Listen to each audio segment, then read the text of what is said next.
All right, this is the water distiller that I purchased off Amazon for like less than 70 bucks.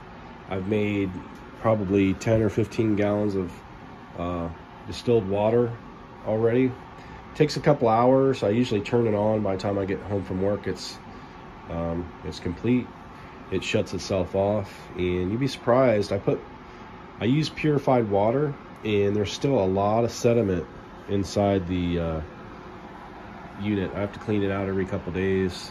After about 3 or 4 or 5 gallons, it has a lot of sediment buildup. So they give you a little package of it's more like a little detergent. It's kind of sandy. It's got a little grit to it. So, and then I use a stainless steel scrubby pad. And then I use this as well, Scotch-Brite pad. And somewhere, the stainless steel little scrubby works pretty good as well. So, but you really need something real gritty. It takes a little elbow grease to get it clean, but I like to stay on top of it, because I think if you let it go for, you know, more than like 4 or 5 gallons, it's going to take a lot longer to clean. And eventually it'll hurt the performance, but you could probably go without cleaning it for a while, but I just rather clean it every couple times, or at least rinse it out every time you use it. And it's gonna, depending on how hard your water is, I've got pretty good water here, so I could probably go a little bit longer. But yeah, I would recommend cleaning it out and using this to kind of like as an abrasive to help you clean it, and get some new Scotch-Brite style scrubby sponges, and maybe a stainless steel or something that has a lot of grit, or the ability to scratch off like calcium and deposits on stainless. So anyway, so far so good.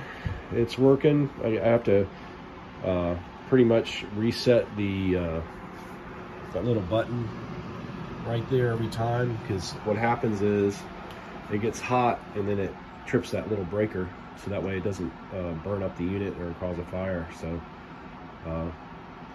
probably shouldn't really leave it unattended, but I do. This is one of the last gallons of water I need to fill everything up, and then after that I'll probably give it a break and use it less often. And also too, I'm making distilled ice cubes. So I got distilled water and distilled ice cubes. This was like 100 bucks, and this was under like 60, under 70 bucks. So for under 200 bucks, you can get a water distiller and an ice maker, and then that way you can have distilled ice cubes and ice cubes. So it'll save you money in the long run, save you trips to the store. Then also too, if there's, we've had contaminated water here in Orange Park 2 or 3 times last year. So this is a great way to not have to worry about contaminants in the water. You can clean your own water, and you don't have to run to the store. And of course, eventually it'll save you money, because bags of ice are sometimes $2 to $5. And also too, we had about, what was like a week or 2 ago, we had no ice. So, or a month ago, we went into the gas station, and it was like 2 or 3 days in a row there was no ice.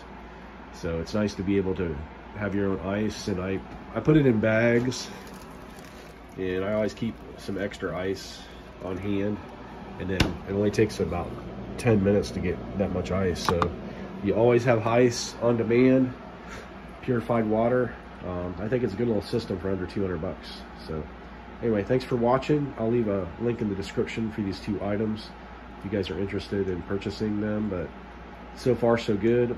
I've had the ice machine for about a month and a half, 2 months, and I've had this distiller for about a week, and no problems. They work awesome, and we'll see how long they last.